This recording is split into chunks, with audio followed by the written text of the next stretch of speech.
এই যে আমাদের আঞ্চলিক ভাষায় এটাকে ডুবা বলে, আর অন্যান্য ভাষায় বলে যে এটা পুকুর। মানে এইটার অনেক হিস্টোরি আছে, অনেক কিছু আছে। আর এটা থেকে একটা সময় আমার জন্মের আগে আমার বাচ্চাদের কাছ থেকে শোনা, এটা থেকে একটা স্বর্ণের একটা লোটা, আমাদের আঞ্চলিক ভাষায় লোটা বলে, আর এমনি নর্মালি যেটাকে বলে যে গুইটা। তো একজন পেয়ে কিন্তু উনি কিন্তু ওই সময়ের কোটিপতি হয়ে যায়। আর ওনার আধিপত্য কিন্তু এখনো আছে। আর অ্যাকচুয়ালি এইখানে আসতে একটা সময় মানুষ অনেক অনেক অনেক বেশি ভয় পেত, মানে দুপুর বেলায় আসলেও। আর এখন এই যে দেখতে পাচ্ছেন যে বাড়িঘর, মানে দিনে দিনে প্রজন্ম বেড়ে উঠতেছে, আর বাড়িঘর অনেক বেশি বাড়তেছে। আর এই দিকে সব ছিল হচ্ছে চাষের জমি, আর এখন চাষের জমিগুলা হয়ে যাচ্ছে বাসস্থান, মানে যাকে এক কথায় বলা হয় যে বাড়িঘর। মানে এইখানে শৈশবকালে যখন আসতাম, একটা সময় অনেক মাছ ধরেছি এখান থেকে। তারপর হচ্ছে আপনার এই যে ধানগুলো চলে যাওয়ার পরে ধানের নিচে যে অংশটা আমাদের আঞ্চলিক ভাষায় বলে যে নাড়া, তো অনেক নাড়াও নিয়েছি রান্না করার জন্য। আর এখন দেখতে পাচ্ছেন যে মানে পানি ওই রকম নাই রাস্তাঘাটের জন্য, নাড়া খুবই ছোট আর ধান গাছগুলা। আর এখন ফসল মানে কি বলবো, মানে চাষের জমিগুলা যে বাড়িঘর হয়ে যাওয়ার কারণে ফসলের জমিগুলা কমে গেছে। তো এইভাবে করে যেরকম চলতেছে, আস্তে আস্তে আপনার ফসলের জমি চলে যাবে, সব বাড়িঘর হয়ে যাবে। তখন একটা সময় দেখা গেছে কি, এই যে আমাদের শৈশবটা যেভাবে কেটেছে, আমাদের ছেলে মেয়ে কিন্তু এই শৈশবটা আর পাবে না। আর আবার এই প্রজন্মটা যাই অল্প কিছু পাচ্ছে, এর পরের প্রজন্ম কিন্তু তাও কিছু পাবে না।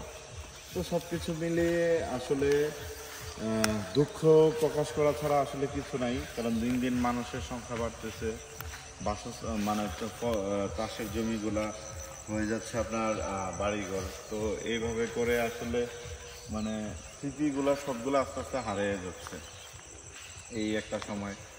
তো তারপরও মানে যতটুকুই এখন আছে, এই যে এখন বিকেলের সময় চলে আসলাম, মানে সেই শৈশবের স্মৃতিগুলা কিছু মানে দেখার জন্য বা বোঝার জন্য আসলাম। কিন্তু এসে অনেক দিন পরে আসছি, প্রায় 5-6 বছর পরে মানে এই সাইডগুলোতে আসা।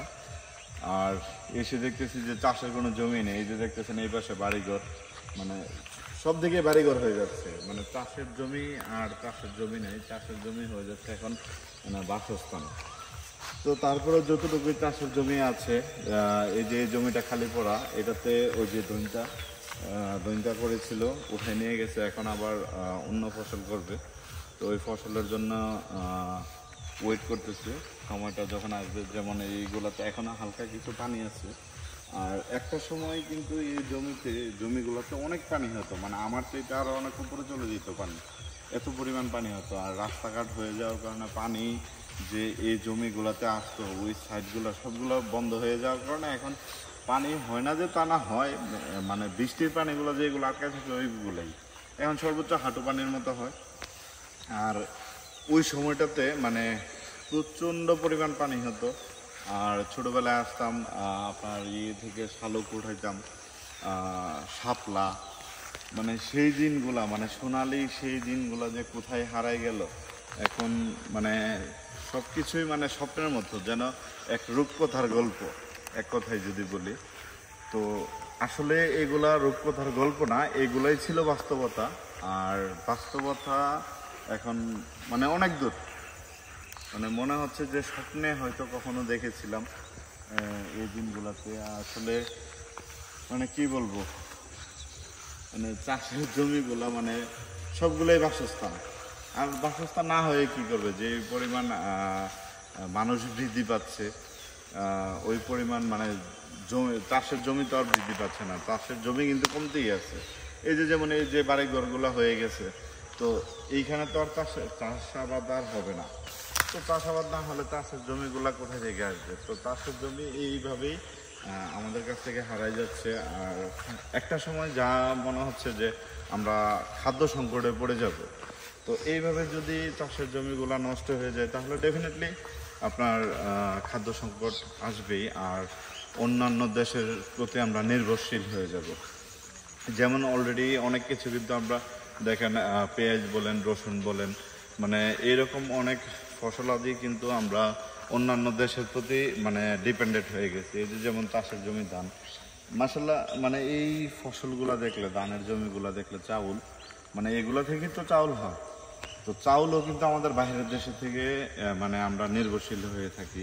কারণ আমাদের কিন্তু এই চাষের জমি যে ধানগুলা, ধানও কিন্তু আমাদের জন্য, মানে চাউলও কিন্তু আমাদের জন্য, আমাদের দেশে যা চাষ হচ্ছে ওইগুলো কিন্তু আমাদের জন্য পর্যাপ্ত না। তো একটা জিনিস আমি সবাইকে একটা জিনিস মেসেজ করব, সেটা হচ্ছে চাষের জমিগুলা, যাদেরই যতটুকু জমি আছে সবাই আমরা চাষ করার চেষ্টা করি। আর তাতেই আমাদের মানে খাদ্য সংকট যেটাকে বলে, সেটা মানে আমরা কিছুটা হলেও আমরা ঠেকাতে পারবো। তো এই ফসলের জমি থেকে, ফসলের মাঠ থেকে আজকের মতো আমি এখানেই বিদায় নিচ্ছি। আবার হয়তো কোনো এক ভিডিওতে, কোনো এক ব্লগে দেখা হবে। সে পর্যন্ত সবাই ভালো থাকবেন, সুস্থ থাকবেন। আসসালামু আলাইকুম।